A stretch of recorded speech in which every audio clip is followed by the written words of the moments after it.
Eessaasti dhukkuba? Dhukkuba osoo hin ta'in? Himadhumaa ooma feetee haa ta'u. Yaa doktor amma hunoo baatii lamaafin deema. Ulfaa. Tanumaafin dhufe yaa doktor. Cheekaappiidhaafi. Maal jedhe? Yaalii godhachuudhaafin se'a. Yaalii osoo hin ta'in Firraahii. Firraa baasuu fedheetiin yaa doktor. Maali dayuun feene? Yaa doktor narraa baasi arrumaan tana. Hundumaafuu mee jaarsi keetis haa dhufuuti wal mari'anneeti gaa. Jaarsa akkam? Hin heerumne. Warri keeysanilleen ta'u haa. Hay abbaan faanna qoomaa yoo dhage. Ahaa. Kamiin ta'ee jetti. Akkaan hin tahiniin qabaa miti. Tole mee maaltu si mudate? Gandaa namni du'ee beeyta. Mana taasisa dhayxe. Dhaquu qofaaniin bulee huwe. Duba maaltu maal ta'e? Sharaan afooshaadhaa mooraa keessa dhaabbata. Khadhiiraati moo kadhalaati? Sharaan tokkuma hoggumaallee hamma galgalaa wal boharsaadhaa turaniituma booddee dhiirti gam tokkoon dhalaan gama haaniin rafnaa beeyte. Afooshaan garii akkasii. Ni rafee beeytaa namu. Ati hoo? Awwa hin xuxuuxa je'eetiin turee dhufee beeyte.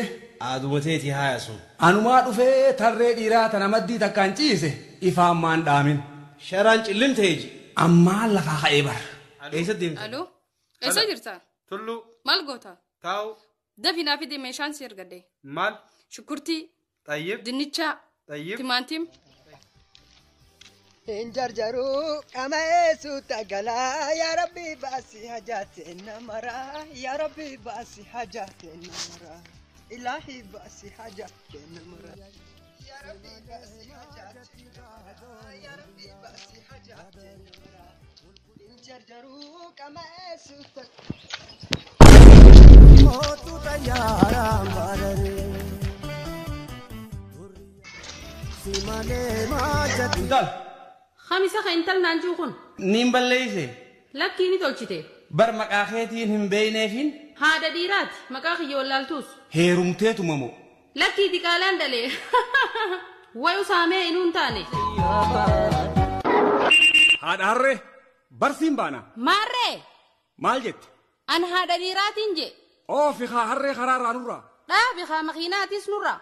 Sakkam dhawattiin je. Harree tanaatu sirra caalaa akkam? Anarra. Sirra.